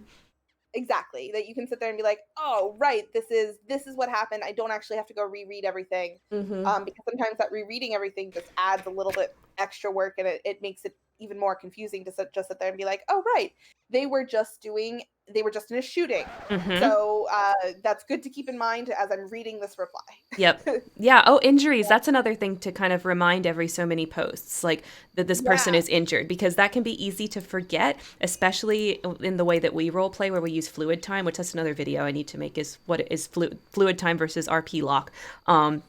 In the future, hopefully. You can be writing, a thread with the character, and then another thread is like a week later, and they've been injured in that time. So little Yeah. reminders like that, so that you don't forget, I think is really good. Also, if there is something important to your character that you want to remember a detail with, I know especially in the beginning, I had this plot bunny where Phoebe got this magic hairbrush that changed her hair color, Mm-hmm. and then I found myself getting frustrated that people did not remember that she had different color hair and it wasn't blonde. And then I realized it's because I forgot that I needed to continue writing that Yeah, because you of have to how keep the reminding reply. people. They're not I going to have to remember. keep reminding people that her current hair color is green or blue or red or whatever, Yeah. and that is an important part of details. So if you want an important detail remembered, if you do care about it, then it is something that you need to continuously remind Mm-hmm. subtly the readers and your partner of. Mm-hmm. No one is going to get annoyed by that, No. or overwhelmed by that. No. Um, Because it can but it's just be also so if you quick. It don't can be care. so quick. It can be like, oh, she ran her hand through her green hair, or her Yeah, green hair matched her green dress today, or whatever. Like it yeah. doesn't have to be like, you don't have to beat a dead horse like multiple times in the same post, but like every couple of posts, just like put something in there. Yeah, it makes it easier that if you are writing and you want this detail specifically highlighted to remind other people that it happened as well. They're not Mm-hmm. taking as much care and consideration into your character as you are Yep. because it's not their job to. Yeah, it's not. They're Um, worried about their character. yeah, exactly. So I think that that is also something that is important to engage in with replies. That if you want that detail highlighted, to do that. Um, it just is a part of it. Yeah. And injury is the same sort of it's the same sort of way of reminding characters, hey, no, by the way, injured. Yeah. Because they'll just forget um too, because it's not their character. Like they're not playing them. They don't know. yeah, and then also reminding and on top of that too, especially because plot lines can be so incredibly in depth and a lot is happening at the same time, and time in RRP is fluid, so remind keeping track of what your timeline is and also reminding what other people's timeline is. Mm-hmm. To sit there and be like, oh, this certain event happened before she got a boyfriend, Mm-hmm. or this certain event happened after she got a boyfriend, Mm-hmm. and to keep that in track and remind the other readers as well as your partner to sit there and be like, oh no, this is a new detail that has changed, Yep. um and that it's important to keep that in mind. And it also helps if you solidify it in your writing, it helps keep it in mind in your mind when you're trying to organize timelines as Yep. well. And I think Because it's so much easier to like sprinkle it into the writing than it is to like have to DM people and correct them. Like that's yeah, frustrating. It's frustrating to get that DM, it's frustrating to send that DM. Nobody wants that. Like nobody wants to be told like, "Oh, you got this wrong." Like sometimes you have to, right? It's part of role playing and it happens. And I don't that like it's a huge deal, but it's just one of those things that like it's so easy to avoid if you just pepper in some reminders into your replies. yep, And then you don't even have to have those conversations, and no one even has to feel like, ugh, I can't believe I did that. Now I have to go rewrite that reply. Oops. You know, it's just yeah. easier. And I mean, it also, as you said, it sucks to be on all ends of that DM, but it also like it really sucks getting that DM to sit there and be like, oh man, does that like I always get that feeling of, oh my god, I wasn't paying enough attention. Am I a bad writer? When Yeah. in Are like they going to think I reality, didn't care about their character, which is so far from the truth? it's kind of just the other person's job to remind you of these things because if it's not your character, you're not expected to know everything. Yeah. Especially if you're not a mod or an RP runner or anything like that. No one is expecting you to read everything. Yeah. There is some sort of expectation that you know what's going on outside of your characters when it comes to an RP. Um, but there is no expectation that you know every single detail of what every single plot line is happening. Right, because the player's only real responsibility is to keep up with their character. It's not their Yeah. responsibility to keep up with the whole rest of the role play. Like, I do recommend, when you're in a role play group to read everything that's going on, but that's not realistic to do all the time. There's going to be some times where you do that successfully and sometimes where you don't. And also, even if you are reading all of it, like, just the idea of somebody who's just a player remembering all of that, like, I think that's a lot to put on somebody. It's a lot. If your characters have absolutely no interaction with Phoebe, Yeah, then I'm why do you not going to care? expect you to like know that Phoebe's hair is green today. Like that's not something that, especially if you came after that plot bunny happened, especially like that's not something that you're supposed to know. Yeah. um so it's just part of it. And I think that those are the important things that like with replies that are important is to remind the readers as well as your partner of these certain events. Yeah, absolutely. Yeah, I think Um, the yes and the reminders, that's really the two keys to what makes a good reply yeah, to me. I really do think it is as simple as that. Now I think that there is a readability is important, and I also know that it's me that's talking, so like I have a lot to say because sometimes my sentences are confusing. Is this a self drag? Is that what we're doing here?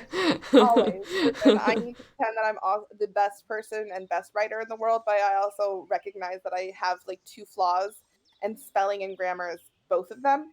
Um, Well, I'm not like a but super stickler for grammar, but I do think that you have to have there's something yeah, like you have to have somewhat there's, because there's a certain point where it's like, wait, what is she even trying to say?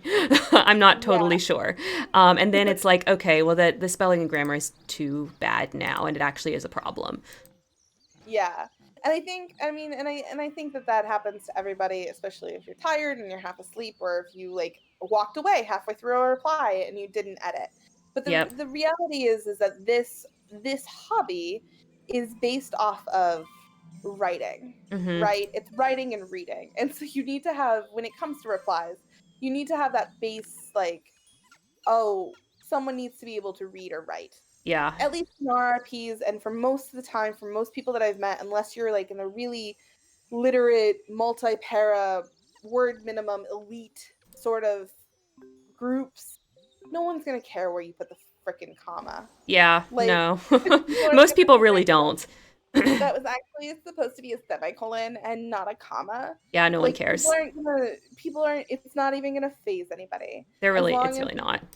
As long as what you were trying to say gets its message across, most people are going to sit there and be like, awesome, cool, let's go with it. Yeah. Um, Like, I think when it comes to writing where people like really, mess themselves up, that actually matters, like with grammar and stuff like that, is they believe things that are just like, they're just wrong. Right? Like, they believe it's wrong to repeat the character's name. It's not. Just repeat it. It's fine. They think it's wrong to repeat the word said. It's not. Just use said. It's fine. Like I think people, that's yeah, when it comes to grammar and spelling, like that's where people screw up is they internalize these like writing rules that are just that they misunderstood. You know what I mean? And it's like when somebody it, says, stop using said so much, they don't mean said is bad. What they mean is that don't say like said angrily. Instead say, raged, right? But if it's just said, like if it's just plain, just use said, but because that advice gets repeated, it gets distilled in the wrong way. So that's where I think people really are actually messing up when it comes to grammar and spelling, is those types of writing advice things that they misunderstood. well, changing the word said and talking in different ways, it was never it's never a lesson to be taught that said is wrong, like Hmm. what you just said. That is not the point of the lesson. The Yeah. point of the lesson is to encourage vocabulary and to make it be known that there are other words that can go in that place, that you can say one word instead of saying 5 words. Exactly. It's not a requirement. It's not saying one is more correct than the other. Mhm. It's just simply trying to encourage a higher level of vocabulary. However, how it's taught in our school system, it's not taught that way. Yeah, people don't get it. People don't get it from that. What they hear, what they end up hearing is said is bad, which is just Yeah, not the case. which is no, the word said is vitally important. I've said it 10 times in the last minute. So, like, it is an incredibly important Yeah, it's a good concept word. and It's a good word. word. Use it. Um, and there are amazing other words too, but like in all RP, you don't need to have an SAT level vocabulary in order to get your point across. Yeah. You can use really basic words and styles if you want to. Mhm. And no one is going to blink twice on it. No one's going to sit there and be like, oh man, she's using Raviston's name so much in this reply. Yeah, no Or one's she going to said care. the word said 4 times. Like it's those little things that no, if that is what is tripping you up and making you nervous about replying, no one's going to care. Yeah, no If one you cares. want to be on another level, if you want this to be a crafted piece of work and that you take really high, you know, um, expectations in your own writing and that you don't want to publish or produce anything that is below mediocre, then you can go through and edit. And that can be a part of your writing style that's 100% valid. But just know that that's not the expectation, Yeah, not always. yeah, no one actually cares about that. Not really. Not really. Yeah. If At you're moving the story forward, people are fine with you saying the word said. Yeah, they really are. They really, really are. I mean, it's the same thing as like other common mistakes. Like nobody really cares if you put the wrong your. Nobody really cares, Yeah. if you put the wrong like to. Like nobody really cares about that stuff. I mean, some people do, right? Like some people do. There's exceptions to every rule, but in general, like that's not really what people care about. Oh yeah. No. And and frankly, the people who do, I'm not sure personally. I'd want to be writing with them Well, they're not my because kind of people, right? yeah, that's not what I get in pleasure and joy in RPing. Yeah. If you're going to correct the your or their, although as an English teacher, I will say that those two probably are higher on my list of things that I like to make sure are correct as far as all the lists. But like commas, if you're going to tell me that the comma's in the wrong place, I'm going to sit there and be like, cool, it's staying there. Like, thanks. I wrote this in 20 minutes and I didn't proofread it, so I'm not surprised there's a wrong comma. Yes, you know what? I put the comma there because I paused, and just know that the character's inner monologue paused there too. Is it grammatically correct? Probably not, but it reads in character, so go ahead and just accept it. Yeah, like Um, I just don't think those things are what matters at the end of the day. As yeah. far as like when I think about the role plays that I've really loved, like the grammar has nothing to do with it. Now, don't get me wrong. I think that there are certain times and certain, as a writer and a reader, I really enjoy a well written response and Oh a yeah. well written line. And I mean, there have been times that I have like messaged you or Naomi that I've just been like, oh, this line Like something is blew you gold. away. Or like I was just like, oh man, the description of Rab in this moment from her point of view is you know makes me feel so many things. Yeah. Or things like that. Like I get excited when there is good writing involved. But I also think that comes with practice. It comes with knowing your character. It comes with knowing your partners. Mhm. And also, if that's not what you like or are into or are looking for in an RP, that's also not wrong. Yep, absolutely. And I think it goes back to like it really is all about you and your partner. It's really all Yeah. about you and your partner. So if you are somebody that's hearing this and you're like, well, gosh, to me, spelling and grammar and all this stuff is really important to me. It really is about the prose. Well, that's fine. Just make sure that, that you find other people that feel that way too. And if you're not somebody that's like that, like know that not everybody feels that way. And I think that, holding your replies back because they're not each individual works of art up to your standards, like I just don't think that's a realistic expectation for an activity that's literally improv. Like if you've watched improv comedy, like a lot of it's really freaking bad. Like Yeah. because of the nature of it being improvisational, a lot of it's really bad. And a lot of it's really good too. A really good improv is really, really good. But We love the whose line is it anyway, like, group, or like the best of whose line is it anyway. But if you watch an individual episode, 9 times out of 10, there is like 10 flops in there. yeah, like most of it's really bad. Most of it's Yeah. really just kind of And those are meh. and those are professionals who've been working together for like 15 plus years. Yeah. So just note that you being new to a group or new to a partner, and trying, not every reply has to be golden. Yeah. It's There will be moments where it'll be worth it because you'll say a line that is so darn good that you'll just get like a keyboard smash from your Mhm. partner, and those lines will be awesome. But if that's what's holding you back or making you nervous, go forth and give less fucks. Yeah. Yeah, just chill out. Like it's going to be okay. Every single reply doesn't have to be a masterpiece. Every single reply has to do is yes and. That's all it has to do at the end of That's the all it has day. to That's it. do. Less and uh be legible. Yeah. Oh yeah, and be legible. I mean, That's it. if you're falling asleep at your keyboard, maybe don't hit send, like Yeah. I mean, and we'll go back to dragging me for a second, self drags. Proofreading has never hurt anybody. I'm really bad at it, but it never hurt anybody. So it hurts do it. me. It hurts my soul. I don't like doing it because that feels like commitment. Yeah. But for the sake of your partners, be better than me. Um, Sometimes a little bit of proofreading is good, right? Just to make sure you yeah, wrote what you think you wrote. yeah. There are many times where I'm like, oh, I definitely did not read that back. Whoops, that's the Yeah. wrong vowel. Like, oh, that's not what I meant to write. Oops. Um, but yeah, that's all it is. Yeah. Very quickly, why don't we touch on we got a little bit of time, but since we're on this rant anyway, Yeah. starters. So we've Okay. talked about like what the difference is, what you need for replies. Hmm. Starters are slightly different because you don't have anything to yes off of. So what is it that you need in a starter to make it a quote unquote good starter? Yeah. All right, Lunar. See you in just a little bit when you get back. Yeah, I would say for starters, now I have a dedicated video to this, so I'm glad that we spent more time talking about replies because I feel like that's something that they had a lot more to say on that I haven't really said in a video. So I do have a starters video. If you guys are listening and you want more on starters, I would recommend going and watching that particular video because it dives into what I think makes a good starter.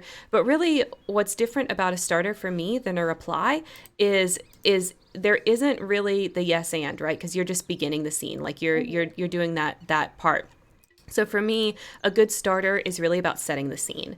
It's really about like, what do I need to set up to make sure that this scene moves forward, right? Like your example about the taking the turtle to the vet, right? The first bit is we're going to the vet.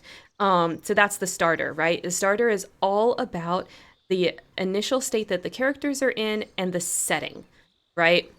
So it's all about where are the characters, why are they interacting? So like a cheesy but good starter is we're walking down the street and I ran into you and papers flew everywhere, right? Like it's so cheesy, it's so cliche, but it works for a reason because it sets up the physical setting of where you are, right? Yep. And not only does it do that, it gives you a catalyst to interact, right? Nobody wants to get that starter that's like, I'm a hooded figure brooding, sitting in the corner of a tavern, and everybody else is also in the corner of a tavern, right? This is a 10-sided tavern, right? Like that's Yeah. the joke. There's 10 corners of this tavern.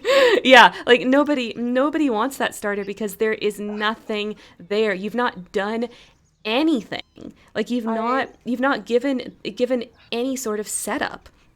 my soul died so hard when you were saying that because we've all gotten those starters. We've written those And starters. then Hell, I've written those that's starters. Like, come on. oh, I mean, I was gonna say that was my next sentence. So I was gonna say we've all gotten those starters, and I know that I have produced more starters like that than Oh is my god. probably Yeah, fair. when I first started role playing, how many freaking starters I wrote that were nothing. That were like, I'm playing a cat girl and she's hanging out in a tree above your head. You don't even see her. Like, who wants that? Nobody wants that.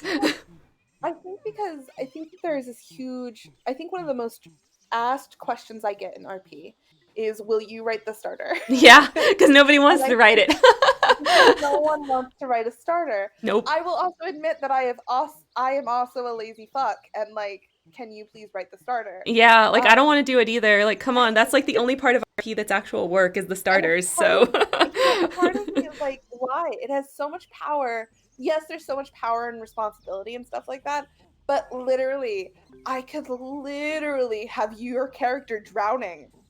Like that's how much power comes with an RP, like with a you starter. If you wanted to, you could really make any situation a life or death situation. really Um, could. you could have that responsibility, and frankly, maybe that's a good hack if you never want to write starters, is to only write starters that involve the other character almost dying, and then people will stop asking you to write starters. But Or they'll ask you to write them more because you write them so dramatic and they love that. that's true. It's either a win lose. Who knows? Um, but it is that like responsibility and that power to set the scene, Mhm. to push the RP and the plot interaction in the direction that you want to go. Mhm. And if you don't have anything plotted out or there isn't anything set up and it's two strangers, two people who just met, who don't really know each other's characters, meeting for the first time, there's a lot of kind of like a first date, a lot of like sussing out and figuring out that you have to do. Do we have chemistry writing? Do our characters have chemistry together? Yep. X, Y, and Z, W, Q, T. Like, I just said letters out of order. It's fine. I think you meant to say like ABC, right? Etc. Yeah, etc. I mean, I started at the end of the alphabet, and I was like, three isn't enough. I need to continue on, and then just went somewhere else. Oh my gosh. It's okay. I figured it out. I figured out what you meant. Thanks. Anyway, but yeah, it just you have all of this responsibility and trying to figure each other out and trying to suss each other out. That it is a very nerve wracking sort of thing, and then like you don't want to have a boring scene, you don't want to have investment in something that could be not great, Yeah. and so sitting there and being like, oh man, how do I make this situation that I've written 1,000 times interesting and different. Mhm. Mhm. um and it's hard, it's really really difficult. And I understand why there is much why that is the most asked question I get as an RPer. Mhm. It just was also like sitting there and being like, okay, well, you got to do it. Yep. Someone Make has them to. almost die. Make them almost die every time. Actually, I think I might do that. I just thought of that, and that might now be my go-to.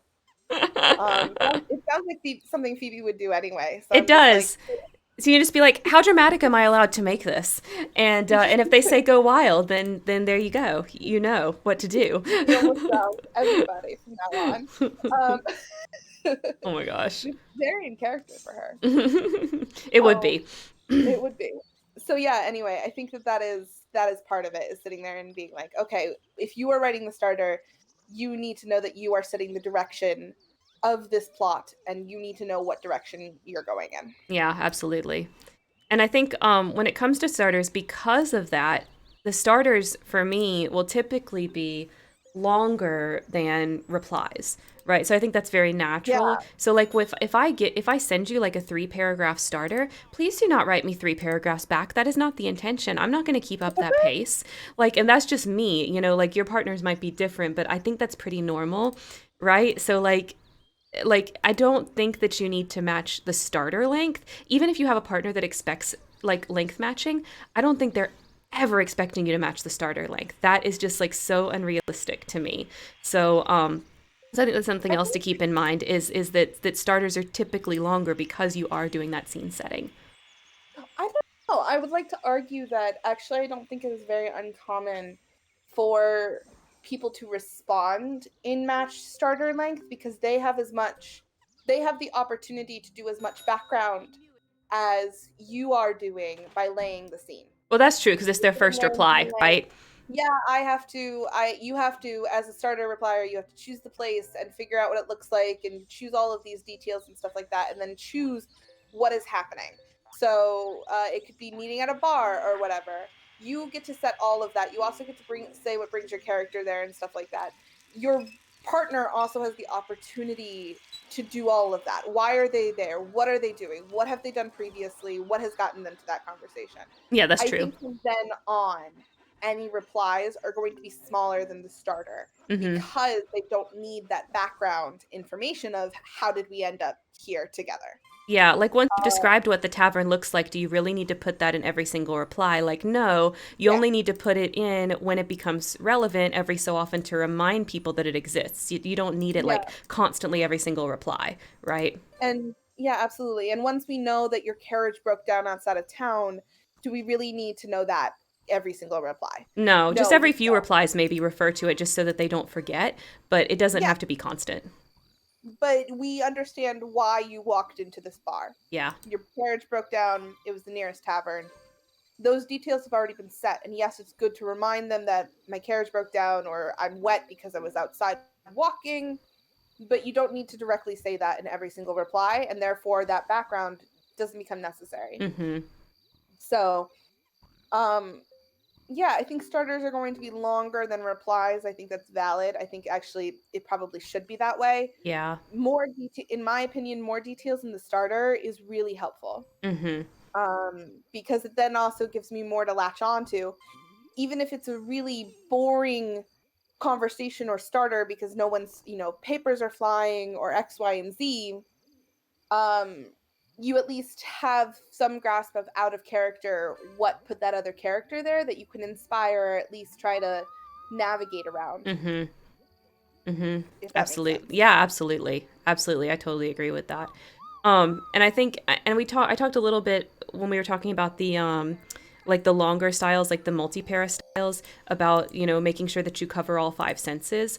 But I feel like where you Mhm. actually should do this, regardless of your style, like unless you're doing like a really like very quick chat style, um, that where you really should be doing this is your starter, right? Because that's where you're setting the scene, that's where you're setting all of this stuff up. Even if you don't end up mentioning it anywhere else in the thread, I think putting it in the starter to paint the picture of where they are, so that you're kind of on the same page, imagining the same thing. I think that's important. Yeah, I absolutely agree with that. And that it also helps spark inspiration, right? And interest. That's the other thing too, is that your starter is your first opportunity to kind of interest another person or another character, especially if it's their first interaction that you've had at all. Yeah. And so you kind of want to be like you would with a first date on your best behavior, on your Yes. best, like, this is what I can offer you. Yeah. It doesn't have to be gold. It doesn't have to be amazing. There shouldn't be much pressure there, especially if you're in a group setting, because like there are other people to RP with if you guys don't connect on that level. Um, but at least then you have that like, hey, this is where we're at. This is this is where I want to be. Let's figure this out. Yeah, I agree, and I think that's why when I said before, like starters are the one thing in roleplay that's actually kind of work. That's kind of why, right? Yeah. Like that's why the starters are like, oh, everybody wants the other person to write the starter for you, right? Because they do take just the slightest bit more effort. Not much, like not so much where it's like it should be stressful. Like RP never should really be stressful, because it's really just it's just playing pretend, right? But the part that is like a little bit is the starter because it does take that little bit more effort. It just does by its nature. Yep. And it, and I think that that is, I mean, I think it should be a good thing. Yes, like we're a hobby, we're trying to do escapism, but having a little bit of work in your hobby is never a bad thing. Yeah. And I think starters are the one thing also that no one is ever going to be perfect at. It's something that you have to constantly improve. Yeah. because other people and other partners will like different styles and will like Mhm. different parts and ways of starters being written. Mhm. Whereas replies, the rules are legibility and yes and. Starters, there are 1,001 things that I could like that you could hate. Yeah. Or that, like some people could really just do like the motif or trope of meeting in a bar and having a drink. Yeah. For me, personally, it's one of the most boring starters you can do. I write those starters all the time, by the way, because it's also an easy trope to fall into. To be like, Yeah. oh, we're at the bar. Do you come here often? Um, But once you've seen but it 100 times, then it doesn't matter how interesting of a premise they've made it in their starter. It still like triggers all that those boring thoughts. yeah, exactly. And it still sits there and goes, okay, cool. Like trying to force a conversation is really awkward in person. I'd hate to do this between fictional characters. I But can understand that. but that's also me being antisocial. So I recognize that as well. Yeah. But yeah, I think that that's also sitting there and also trying to figure out, okay, my best might just not like flow with theirs, Yeah. or what I want out of this conversation and what I want out of the starter might just not flow. And I that think doesn't mean either of you are bad are peers. Like you might oh, both be very good role players and you just don't absolutely click not. with each other. Yeah, and I think it also comes back to like a part of it is also I like to plot things out. Some of my most successful starters are things that I know what's going to happen in the RP or in the thread before I write the starter. Yep. But not everybody's like that. A lot of people do not Exactly. plot. Like explicitly they People don't don't want plot, to. especially if they're new, especially if they're feeling out of character or they don't have everything settled down or your characters don't know each other. Mhm. Plotting takes a lot of work. And a lot of communication that people don't necessarily want to have. And I totally respect that. But that again then goes to show that like that's just different styles that Yeah. will affect the quality and directionality of the starter. Yeah, and I think a lot of people are in role play partly for the surprise. So, Oh, in that absolutely. case, if the surprise is what you're most interested in, then of course it doesn't matter. It doesn't matter if you would even be good at plotting or anything like that. You're not going to want to do it, because that's just not why you're Yeah. here. And that emergent Which is storytelling, I think, is very a huge part of role play. So I mean, even people that do heavily Mhm. plot like you do, and like I do to some extent, I'm not going to plot all the time, you know? Oh, absolutely not. Yeah, Yeah. and not every interaction is plotted, and when I say plotted, I also want to recognize that it's not that I know exactly what your character is going to say or do. A lot of the time for me, plotting could just be that I know the directionality that we're going. I know that at the end of this thread, we really want to end up friends, Yeah. or we really want to end up with one of them drunk taking the other girl home, Yeah. or something. Yeah, or like Um, this thread is going to end with a kiss. It's a date and it's going to yeah, end with a kiss, and like that's all it really means, right? and that's the goal. And if that's not the direction it goes, then awesome. Yeah. But at the end, that is what we would like to see. Hmm. But again, like you said, some people don't want to plot that way or write that way, which is totally respectable and valid. But Yeah. for me, when I think about like starters, I'm like, okay, if I know the directionality that this thread is going to go, it's so much easier for me to lay down that foundation in a starter. Hmm. Um, than if we're just going to be like, oh, the two girls are going to go out tonight. Yeah. um it's like, okay, is it gonna end great or terrible, because really Phoebe's shoes depend on that. Yeah, for sure. I mean, I mean, I guess it's a good tip, right? Like if you're somebody that doesn't typically plot and struggles with starters, maybe you would feel more comfortable if you did plot a little bit more. Because I Yeah, do think knowing the end goal of where things are going is helpful for me as well. I wouldn't say that on a thread by thread basis I find that to be true, but I do find like on an overall plot basis for that to be true. Now I don't do it all the time. I don't always know how things are going to end, but I know some of my plots and that I want a character arc for this character to end with this particular event, right? And knowing that, yeah, knowing what I'm building to eventually really helps my writing, because I know that there's this goal out here that's vaguely this thing, and so everything I'm doing needs to build up to that thing. exactly. Yeah. And that everything has to kind of have a point towards that, or show some aspect of that change, or where she was or where that character was before, or where they're heading. Yeah. Um, that is also another important way of plotting that is important in replies and starters, to sit Mm-hmm. there and be like, okay, let's see where this goes. And also, I really like the idea that every interaction, and I know that this isn't feasible, especially in group RPs, but every interaction is meaningful to a character, and that character is affected in some way, shape, or form. Yeah. I mean, And I think so if I you also can do like, that, that's awesome, right? That's not always yeah, possible, but if you can, it's like, that's awesome. absolutely not always possible. Yeah. But having like, I really like that stark difference of, this is the starter and this is where they started out and this is where they ended up. Yeah. And that, and what happened in between affected the character as a whole. Mm-hmm. Like we both said, it's, that is the dream. Yeah. Is it entirely possible? I don't think it is, Not because always.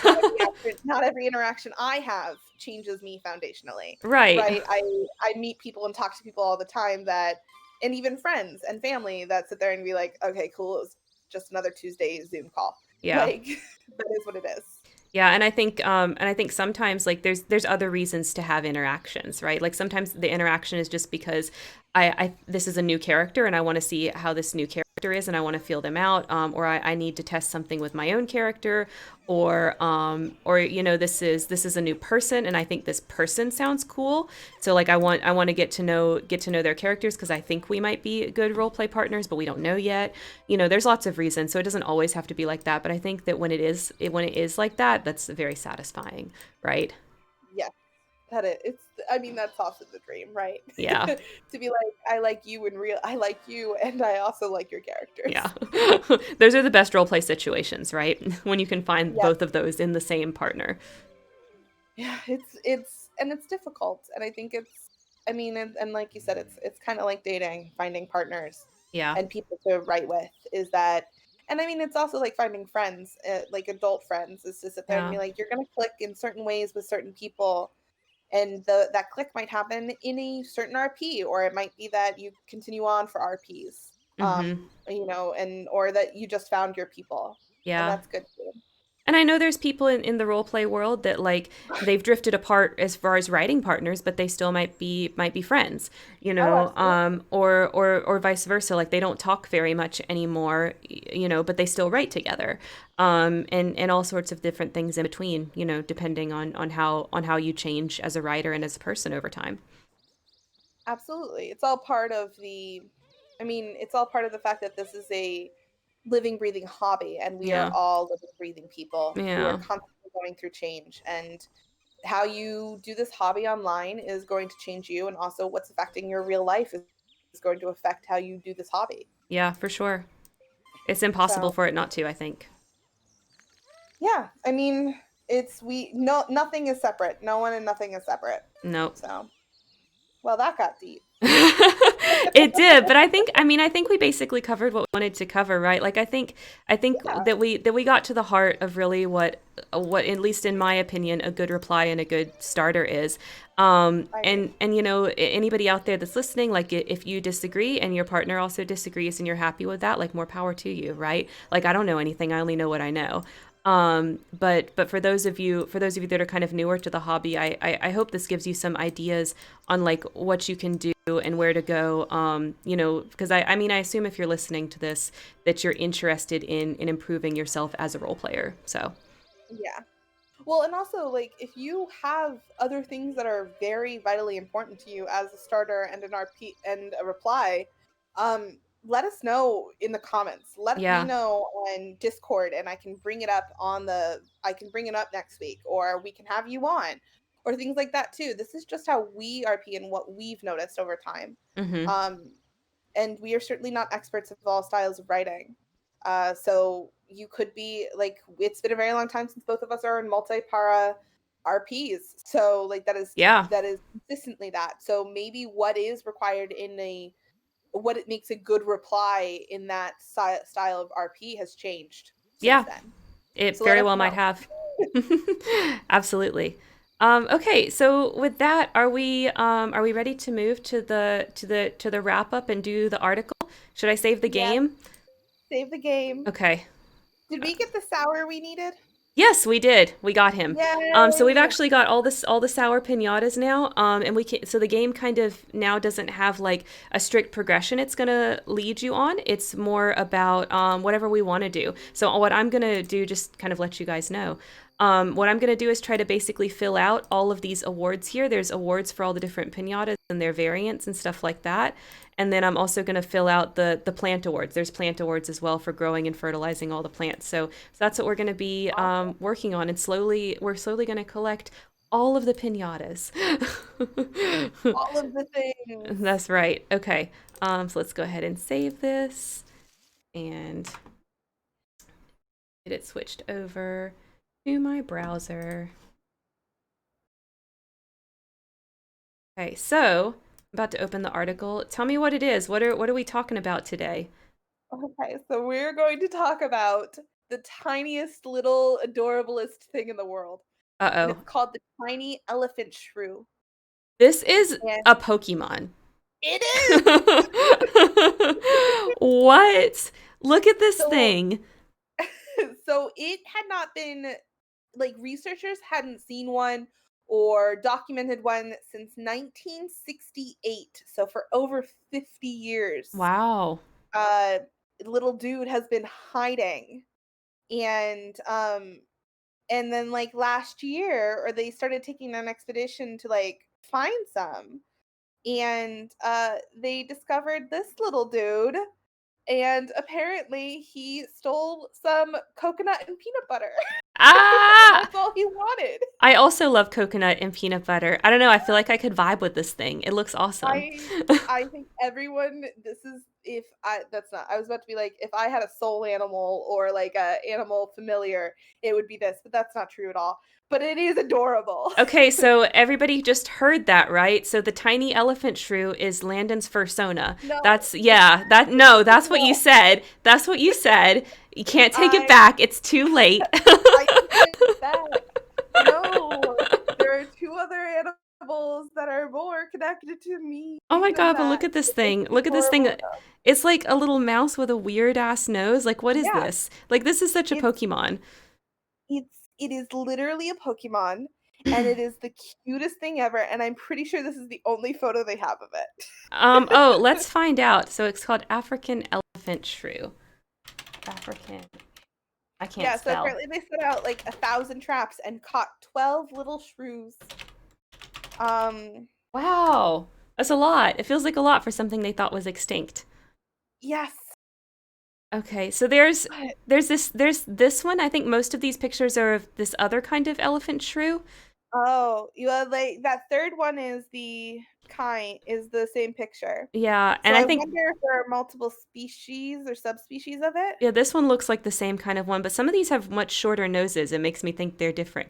Oh, oh, look at this. Someone got in the Photoshop. That's amazing. He's got tusks. We love Photoshop. But Oh dear lord. like Got a nightmare. this one looks different. This is like looks like a different kind of elephant shoe. Like his So colors are I all wonder, different. well, I think that was photoshopped Oh, okay. because that was an actual elephant trunk. No, no, but this one I pulled. Oh, sorry, the stream's probably not caught up for Oh, you yet. you're right. I Yes. pulled up a Oh, different that one. one. Yeah, that's brown and red. Red. This thing is so Okay. cute. Look at this. Somebody's holding it so you can see how little it actually is. Wow. I So here's my question, is because elephants are afraid of mice, is this the superior elephant? Since it Oh. has an elephant trunk and therefore is an elephant, is this the superior elephant? Oh, I don't know, That's all I maybe. ask. I think so. It could be. I mean, I'm down. I'm down for that head cannon. I think that's valid. Same. Um, but yeah, this little dude, the fact that they found 12 and that it was the first time in 50 years that they were able to discover some is really really nice. It Um it sounds like so this paragraph says it actually is a distant relative of manatees and elephants, right? That also have trunks. And it is of the aardvark. So that's pretty amazing. the superior elephant. Literally. I love it. This is Yeah, good. This is good. I love learning about new animals. He's beautiful. they're They are very, very cute. Yeah, very cute. Probably not appropriate for pets, but I want one. You know, I want to pet one day. I probably shouldn't, but I mean, the desire is there. I mean, this is how Tiger King started. So Oh my God. I'm gonna call you Ah! Elephant Mouse King. Yeah, no. I don't think that would work out. We have cats. They would probably not be too thrilled. Ooh, new toy. Okay. Well, this was good. I love him. I love Okay. good news. I do. And he's coming back. Like they found so many, so that's just really good. That's really good news. All right. Mm-hmm. Can I love it. That makes sense. All right. Well, that was our show, guys. That's another episode of Interstage Window. I did it again. I said the name. I said the name of You the did it show. twice. I'm so proud of you. Thank you. So where you guys can find me is on YouTube. I have new episodes of Spare Room. That's my role play help show where the videos are only 5 to 15 minutes and it's about a discrete topic. Those go up on Wednesday at 2 p.m. every week. We of course have this show. So if you enjoyed this, please give us a follow. So down below, click the little heart on Twitch so you can follow us and come here every week for our stream. I also have a Twitter. My Twitter is It's Karen Terry. And if you are interested in potentially contributing to the show in the future, we do have guests on pretty frequently. Like we had Bree on a couple weeks ago. We've had our friend Eric or Pickles on. Several episodes ago we had him, so if you're interested in that, you also want to join the Discord. That's all like below in like the about section. If you're interested in supporting this show or supporting any of the things that I'm doing, ways that you can help is I've also got a Patreon down below. If you prefer to give like a one-time donation, there's also PayPal down below. If you do give on PayPal during the stream, it pops up as a nice little notification, right? And did I say Twitter? I also have a Twitter. That's It's Karen Terry. And You should that's follow Karen's Twitter because it's lit. oh my gosh. Right now I'm tweeting pretty much about Fanexus, which if you don't know what that is, you should absolutely Google that. Someday that's going to be a favorite thing, but they're still in alpha testing, so I can't vouch for anything with that right now. But I'm very excited for that platform. I Follow my Twitter if you're curious about what that is. It's been very, very interesting, and also sometimes I make an appearance on the Twitter just because I say a quip once or twice a week, and she likes to respond to it. So Yeah, you know you'll how see that on. everyone on Twitter has like those three people that regularly comment and like their tweets. Like you're one of those three people for me. So Yeah. I always gotta acknowledge. So that's where all you can find me. Landon, where can they find you? You can find me on my personal Instagram at Land in Maine. That I post some stuff on there sometimes. You can also follow the Interstage Window Instagram. Now that I'm on vacation, that'll actually start happening again.